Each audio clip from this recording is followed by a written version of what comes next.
j'ai découvert un nouveau bouton. Le bouton pour filmer. Avec Créateur d'images, nous accompagnons différents photographes et vidéastes pour apprendre les finesses du métier. Nous parlons de toutes sortes de choses, de techniques, de matériel et bien sûr, de la passion pour la photo parfaite.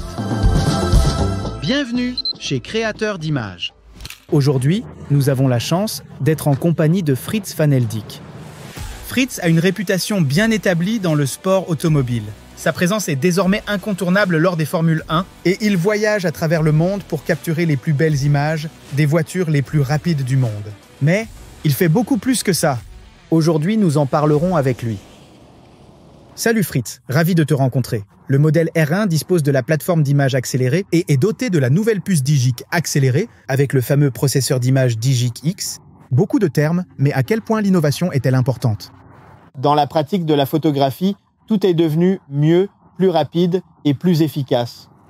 Tout doit fonctionner rapidement, la fréquence d'image, le contrôle oculaire ainsi que l'autofocus. Aussitôt que tu commences à travailler avec un appareil photo, tu te rends compte des progrès énormes qui ont été faits sur ces dernières années. Et que, en fait, tout se trouve dans cette petite partie de l'appareil. C'est la gestion de tout ce qu'il y a de plus beau dans l'appareil. Tout à fait. Tu parlais du contrôle oculaire, qui est également géré par la puce. Mais cela m'intrigue vraiment. On pourrait approfondir un peu plus? Allons-y. Une des fonctionnalités uniques de la R1 est le contrôle oculaire. Je suis curieux de savoir comment cela fonctionne. Le R3 avait également cette fonction de contrôle oculaire, mais avec le R1, il fonctionne mieux et est plus efficace. Donc si je l'allume, je regarde dans le viseur et je décide moi-même de l'endroit où placer le point de focalisation. Dans ce cas, en regardant carte numéro 30, puis carte numéro 55, j'ai juste à lâcher et à appuyer sur le déclencheur. L'appareil se dirige alors lui-même vers ce point car il est en mode de détection de véhicule. Je détermine le point de départ en regardant à travers le viseur et j'appuie sur le déclencheur et prends des photos. Et quand j'observe le prochain point qui arrive, j'ai juste à lâcher mon doigt brièvement et j'appuie à nouveau et il s'y dirige. Cela fonctionne de façon très efficace avec le R1. Le contrôle oculaire fonctionne tellement bien qu'en regardant le carte 66, l'appareil prend le relais, puis je regarde le carte 55, le 77, le 5. Et là où mon regard se pose, je n'ai qu'à lâcher le déclencheur. Et l'appareil prend le relais automatiquement. Cela rend la vie beaucoup plus simple dans ce genre de situation. En photographie automobile, il est très utile de pouvoir suivre les objets en mouvement. Ça s'est également amélioré avec le R1, n'est-ce pas? Oui, en effet. En dehors du fait qu'il fonctionne de manière plus rapide et efficace, il reconnaît une voiture plus rapidement qu'avant. Peu importe la taille de la voiture, il la repère. Même dans le cas où une voiture s'éloigne. Là, je couvre des rallyes. Il va reconnaître la voiture et dans le passé, il m'est arrivé que le focus se dirigeait vers les éclaboussements de sable et de boue. Aujourd'hui, il continue à suivre la voiture, ce qui me rend la tâche plus facile. À moins que j'aie besoin de ces cailloux ou du sable. Récemment, je voulais capturer une image de sable et de gravier projeté. Il faut alors se rappeler d'éteindre la fonction de détection véhicule, sinon il ne capte que la voiture. Lors de passage d'objets, il ne se concentre que sur la voiture? Oui, sauf s'il s'agit de gros morceaux de boue, il risque de s'embrouiller, je pense. Mais avant, l'autofocus se dirigeait vers le gravier, l'asphalte et le sable projeté. C'est une amélioration énorme. Super alors. Pour Fritz, la connectivité et la transmission de données sont importantes. Réagir rapidement et envoyer des images est souvent indispensable. Mais comment ça fonctionne sur le R1? L'appareil utilise l'apprentissage profond, avec des algorithmes préinstallés, pour effectuer de la mise à l'échelle et améliorer la réduction du bruit. Peux-tu nommer un cas d'utilisation? Honnêtement, moi, j'utilise ces fonctions qu'une ou deux fois par an. L'idée qu'on puisse optimiser une image directement depuis l'appareil est géniale, surtout lors d'un événement où tu te dis « c'est le moment parfait pour faire la publication d'une photo » et je préfère ne pas partir, comme lors d'un crash ou d'une occasion importante. et qui ne représente que 10% de ton image. L'idée de pouvoir agrandir, améliorer et envoyer ton image sur place a beaucoup d'avantages. Je travaillerai de cette façon, mais tu peux faire la même chose en allant dans un centre médiatique en utilisant ton PC portable. Mais l'idée de pouvoir le faire directement à partir de là où tu es, lorsque la date limite approche par exemple, et que tu te promènes de l'autre côté de l'océan, et tu sais que tu as la possibilité d'optimiser cette image directement dans l'appareil, et puis l'envoyer, c'est très agréable. Ceci dit, ce n'est pas très pertinent dans mon travail de tous les jours. Comme j'ai dit, 1 ou 2 fois par an maximum. Allez, assez parlé d'appareils photo. Je suis curieux de savoir d'où vient la passion de Fritz pour les voitures. Fritz, quand il s'agit de sports automobiles, tu as, pour ainsi dire, presque tout vu. Tu couvres la Formule 1, la piste de karting, ainsi que les rallyes. Qu'est-ce qui te plaît tant dans le sport automobile? Ce qui me plaît dans le sport automobile, c'est qu'on obtient tous les aspects de la photographie en un seul week-end, ou parfois même en 1 heure. Je photographie des paysages avec de toutes petites voitures. Ensuite, je fais un portrait. Je suis un photographe de presse qui, tel un paparazzi, court après les stars, mais aussi l'émotion qui en découle, la composition, la couleur, la vitesse. Tout cela condensé en un seul week-end. C'est ça que j'aime dans mon travail. Cette passion pour le sport automobile, à quel point cette connexion est-elle importante pour ton travail? Je pense qu'il est important d'avoir une connexion avec le sujet sur lequel tu travailles et que tu sois conscient de ce que tu fais. Je connais bien le sport automobile. Le photographier n'est donc pas difficile pour moi. Je comprends comment une voiture fonctionne et prend un virage. Ça englobe plus que le reportage en lui-même. Parfois, on nous utilise en tant qu'espion pour acquérir des informations techniques. Il est alors important qu'on m'explique d'abord clairement ce que l'on cherche et comment ça fonctionne, entre autres.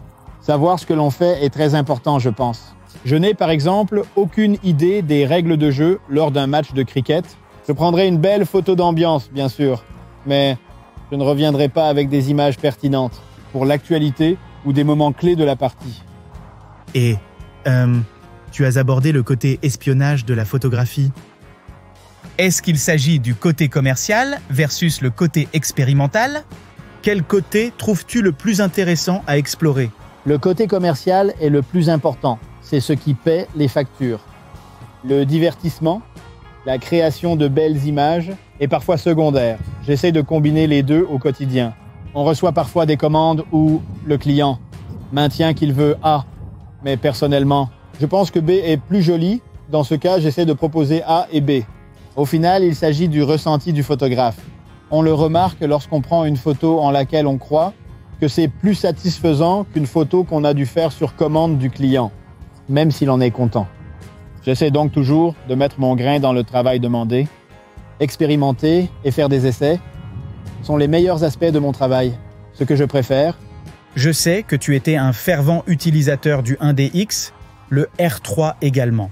Aujourd'hui, nous avons le R1. Qu'est-ce que tu en penses? Je ne me suis pas impliqué dans le développement de cet appareil. J'ai seulement consulté les spécifications et basé mon avis sur celles-ci. Je pensais que le R3 était vraiment excellent. Je me demandais quel appareil pourrait faire mieux. Mais dès l'instant où tu commences à utiliser le R1 avec son grand et lumineux viseur, tu te rends alors vite compte qu'il est vraiment puissant. L'efficacité de l'appareil photo et ma manière de travailler repose principalement sur le contrôle oculaire de celui-ci, combiné à la reconnaissance des voitures. Mon œil surveille donc la position. Je pointe du regard la voiture que je veux suivre. J'appuie sur le déclencheur et l'appareil photo prend en charge la voiture. Mais dans le fond, tu vois déjà la prochaine que tu veux capturer. Ton œil la suivra et l'appareil va comprendre que c'est le prochain point de départ. Je lâche juste le déclencheur un petit instant et le système autofocus prend en charge la voiture et ça va tellement vite et de façon efficace que cela m'a convaincu de me procurer le R1. Ce que j'explique aux collègues, c'est que tant que tu ne l'as pas essayé, tout va bien. Mais après l'avoir essayé une fois, il n'y a plus de retour en arrière possible. C'est un appareil vraiment redoutable à cet égard. Tu as dû être agréablement surpris par la nette amélioration de cette fonctionnalité. On nous disait, essayez le contrôle oculaire. Le R3 en était doté, mais ça ne me satisfaisait pas. Alors, après l'avoir testé au début, je ne l'ai plus jamais utilisé. Mais aujourd'hui, il y a un monde de différence. Il est tellement plus simple de calibrer sa vision avec cet appareil. J'utilise mes 2 yeux, car avec le contrôle oculaire, tu peux indiquer avec ton regard ce que tu souhaites. C'est une différence énorme dans mon travail au quotidien. C'est la raison pour laquelle je tiens absolument à avoir cet appareil. C'est grâce à cette efficacité qu'il offre désormais. Si tu manques une photo maintenant, c'est toi qui es en cause, pas l'appareil. Voilà, nous nous sommes réchauffés autour d'une tasse de café. Prêt pour la course! En dehors du travail commercial, Fritz prend des photos expérimentales. Ce qui représente un vrai défi parfois.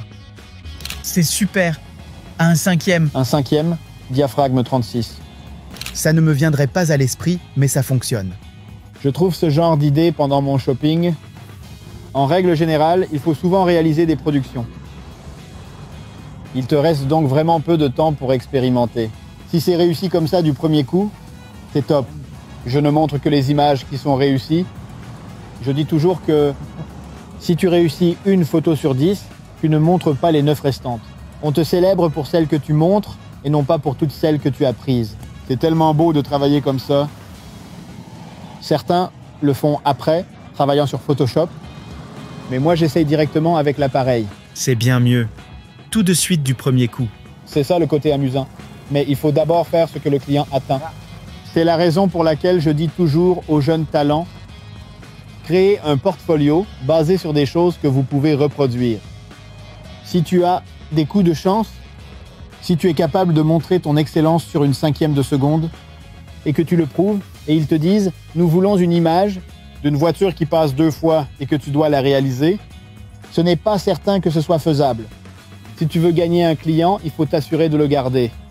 Il faut donc que tu prennes des images que tu peux ensuite reproduire d'une façon ou d'une autre et montrer au client que ses souhaits sont réalisables. Ce que tu peux recréer avec une certaine certitude. Exactement.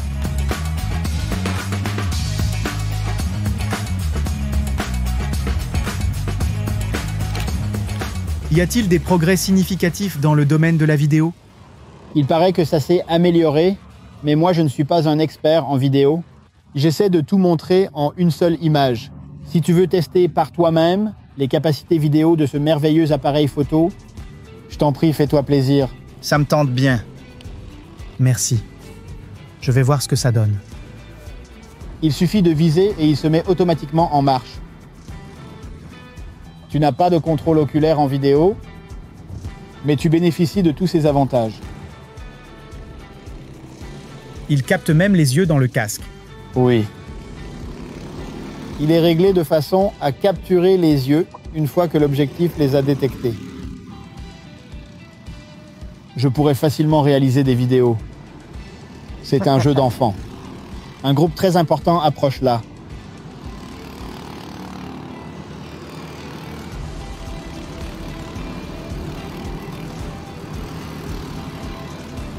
Oui.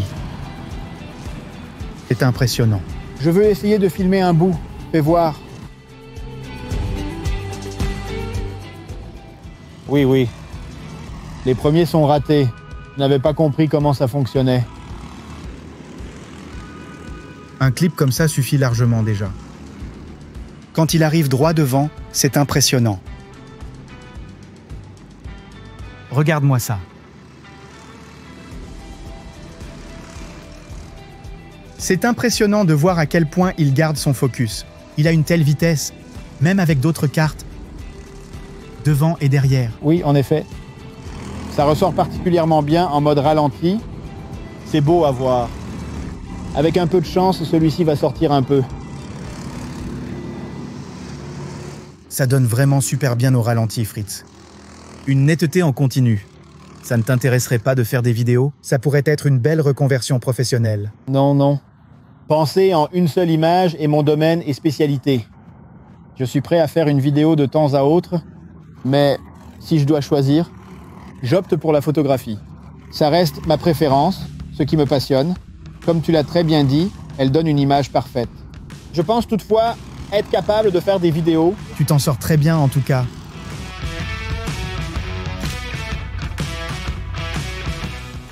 il fait vraiment gris aujourd'hui. Alors, comment faire pour bien faire ressortir les couleurs dans les photos?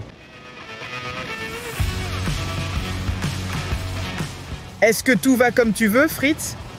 L'idée que j'ai, c'est d'utiliser les couleurs, les intégrer parmi les cartes. Un temps d'exposition plus long génère des traînées dans les couleurs, une image dynamique en contraste avec la grisaille d'aujourd'hui. Super, regarde. Tu pourras faire des essais et t'amuser. On ne dirait pas qu'il fait si gris en voyant toutes ces couleurs sur les photos. Tu pourrais ajuster la balance des blancs vers une lumière plus chaude. Ça améliorera le résultat final. En cherchant des couleurs et en ajoutant de la vitesse, tu donnes plus de dynamisme et de gaieté à la photo. Sauvons-nous! Les innovations chez Canon ne cessent de progresser. C'est génial évidemment et Fritz a sa propre vision à ce sujet. Il est important pour moi que Canon continue à progresser, encore et encore. J'étais très content du R3 quand je travaillais avec, je n'avais aucune remarque ou critique. Quand j'ai commencé, je n'avais pas de grandes attentes concernant le R1, jusqu'au moment où j'ai travaillé avec. 20 minutes ont suffi pour me rendre compte qu'un pas énorme a été franchi, ce que je n'aurais pas anticipé. C'est bien de voir qu'ils continuent à innover, ce qui contribue à mon avenir également. Voilà pour Buildmakers aujourd'hui. Merci de votre attention et à bientôt.